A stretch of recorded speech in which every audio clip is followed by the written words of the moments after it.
পটুয়াখালীর মহিপুর প্রেস ক্লাবের সভাপতি, এটিএন বাংলা, এটিএন নিউজ ও দৈনিক দেশ রূপান্তরের পটুয়াখালী জেলা প্রতিনিধি সাংবাদিক জাহিদ রিপন আর নেই।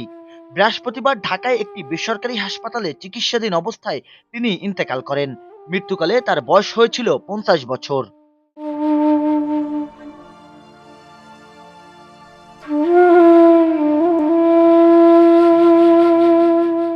বুধবার রাতে কলাপাড়ায় নিজ বাসভবনে হঠাৎ অসুস্থ হয়ে পড়লে তাকে উন্নত চিকিৎসার জন্য ঢাকায় নেওয়া হয়।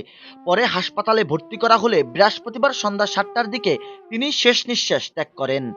4 বছরের দেশ রূপান্তরে আমি তার সাথে একই সাথে কাজ করি। নিউজের বিভিন্ন বিষয়ে পরামর্শ, শিক্ষা তার মাধ্যমে শিখে আসছি। একজন গুণী মানুষে আসলে সেই মানুষটির ইন্তেকালের খবর শুনে আমরা গভীরভাবে শোকাহত এবং হঠাৎ একটি শোক সংবাদে আমরা একেবারেই নিস্তব্ধ হয়ে যাই।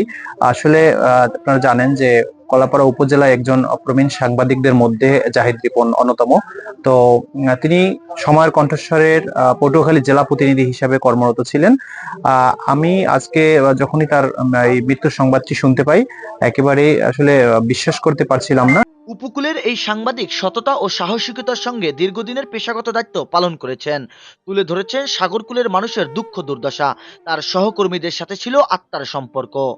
জাহিদ রিপন সাহেব সর্বশেষ এটিএন বাংলা, এটিএন নিউজ ও দেশ রূপান্তরের পটুয়াখালী প্রতিনিধি হিসেবে কর্মরত ছিলেন।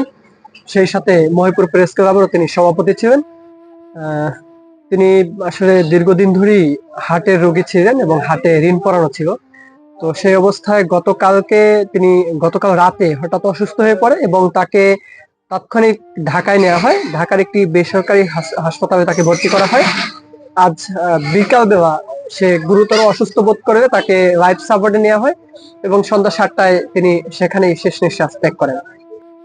সাংবাদিক জাহিদ রিপনের মৃত্যুতে গভীর শোক প্রকাশ করেছে Kuakata press club, Kalapara press club, Kalapara reporters unit, Kuakata television forum ও তার নিজ প্রতিষ্ঠান মহিপুর প্রেস ক্লাব সহ বিভিন্ন সাংবাদিক সংগঠনগুলো।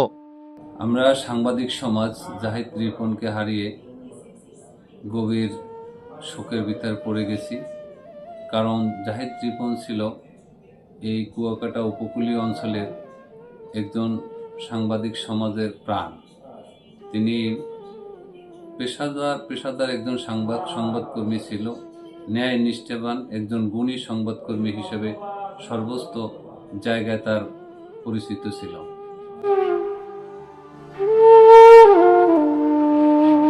মরহুমের বিদ্রোহী আত্মার মাগফিরাত কামনায় এবং পরিবারের প্রতি গভীর সমবেদনা জানানো হয়েছে। জাহিদুল ইসলাম জাহিদ, খবর কুয়াকাটা।